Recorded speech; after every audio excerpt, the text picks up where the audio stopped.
బట్టలు సరి చేయడానికి ఇంకొక అతను. ఒక్క మాటలో చెప్పాలంటే రిసీవింగ్ సూపర్ అండి. ప్రతి ఒక్కటి ఇది ఉనినా అది ఉనినా అనేసి ప్రతి ఒక్కటి ఓపిక, చిరాకు అనేది అస్సలు ఎక్కడ కనిపించలేదు వాళ్ళలోనైతే.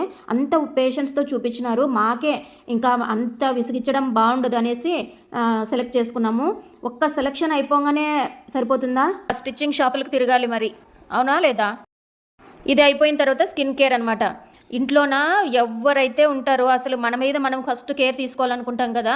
అసలు ఈ ప్యాక్ ఎవరి కోసం తయారు చేసినానో ఎండ్ వరకు చూస్తే మీకే అర్థమైపోతుంది. నేను నా సెల్ఫ్ కేర్ నాకన్నా నా ఇంట్లో పిల్లలు బాగుండాలా, ఇంట్లో ఉండే ప్రతి ఒక్క పర్సన్ బాగుండాలని ఎక్కువ దానికి డిపెండ్ అవుతానన్నమాట. ఆ మైండ్ సెట్ ఉంది కాబట్టి నేను ఈ జన్మలో బాగుపడలేను. అలాగే మీరు కూడా అలా మైండ్ సెట్ ఉంటే అసలు పెట్టుకోకండి. కొంచెం నేను బాగుంటే చాలు అనే స్వార్థం మనిషికి కొంచెమన్నా ఉండాలా. నేను ఎట్లుంటే కానీ వద్దులే, పర్వాలేదులే, నన్ను ఎవరో చూస్తారని కాదు, కానీ సెల్ఫ్ కేర్లోన కొంచెం సాటిస్ఫాక్షన్ అనేది ఉంటుంది మనిషికి. కానీ నేనేమో నా పిల్లలు బాగుండాలా, ఎంత అతి చేస్తాడో అది ఇంత అప్లై చేసుకోవడానికి. అంటే నేను నలుపు తెలుపు అని నేను జడ్జి చేయను, కానీ అసలు స్కిన్ని కేర్ చేయక ఇష్టానుసారం ఎండలకు తిరిగి పిల్లలు అసలు మాట వింటారా చెప్పండి?